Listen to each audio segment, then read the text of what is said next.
제가 변호사 생활을 10년 넘게 하면서 웬만한 상간녀 소송은 다 해본 것 같거든요. 그런데 소송을 하면서 이해는 당연히 안 되고 이게 사람인가 동물인가 인간에 대한 황멸감을 느끼게 할 정도의 상간녀가 3명 있었어요. 어떤 사람이었냐면요. 안녕하세요. 최변TV의 최선아 변호사입니다. 대부분의 상간녀들은 유부남이란 걸 알고 만나기 때문에 그 사람과 바람피는 것에 대해서 본처에게 미안한 감정은 조금은 가지고 있어요.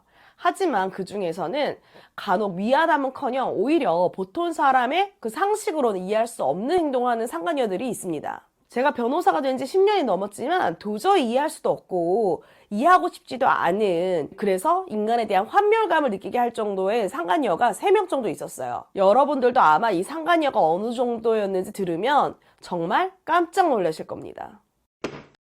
첫 번째는요, 내 아이와 그리고 내 남편과 같이 데이트한 상간녀입니다. 내 아이에게는 남편의 친구인 것처럼 소개를 하고 셋이 만나서 밥도 먹고 사진도 같이 찍고 정말 가족처럼 데이트한 상간녀입니다. 내 남편하고 바람 피우는 것만 해도 화가 나는 일인데 내 소중한 아이까지 같이 만나서 가족 행세를 했다면 누가 참을 수 있겠어요.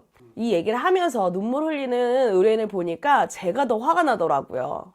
두 번째는 상간녀 소송을 진행하는 중에 내 집에서 본인의 흔적을 일부러 남겨둔 상간녀입니다.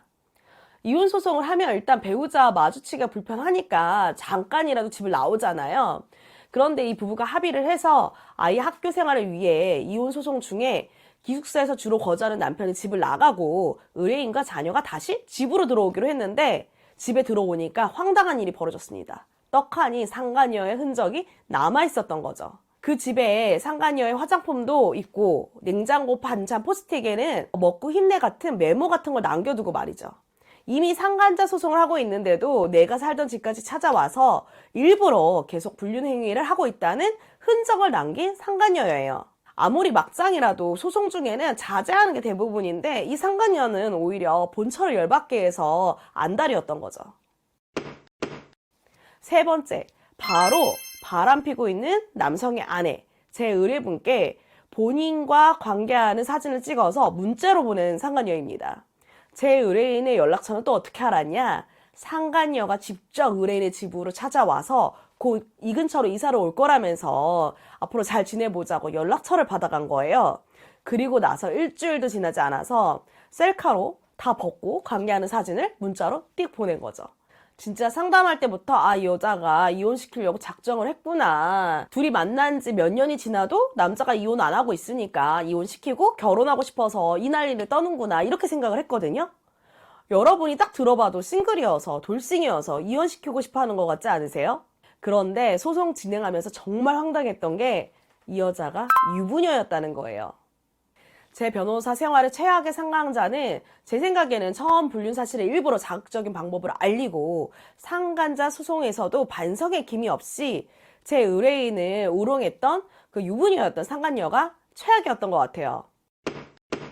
오늘은 제가 겪었던 최악의 상간녀에 대해 말씀을 드렸는데요. 그 배우자의 그 불륜 사실을 알게 되면 정말 화가 나실 거예요. 그래서 화를 참지 못하고 남편에게 화를 내거나 상간녀를 찾아가서 화부터 내는 경우가 많거든요. 그리고 심한 말을 하는 경우도 있어요. 그런데 절대 그러지 마시고요. 감정을 추스려서 평소와 같이 행동하세요. 그래야 소송을 위한 확실한 증거를 모을 수 있습니다. 한순간의 감정으로 다른 많은 것들을 포기하지 마시기 바랍니다. 오늘 영상이 도움이 되셨다면요, 좋아요, 구독, 댓글 부탁드릴게요.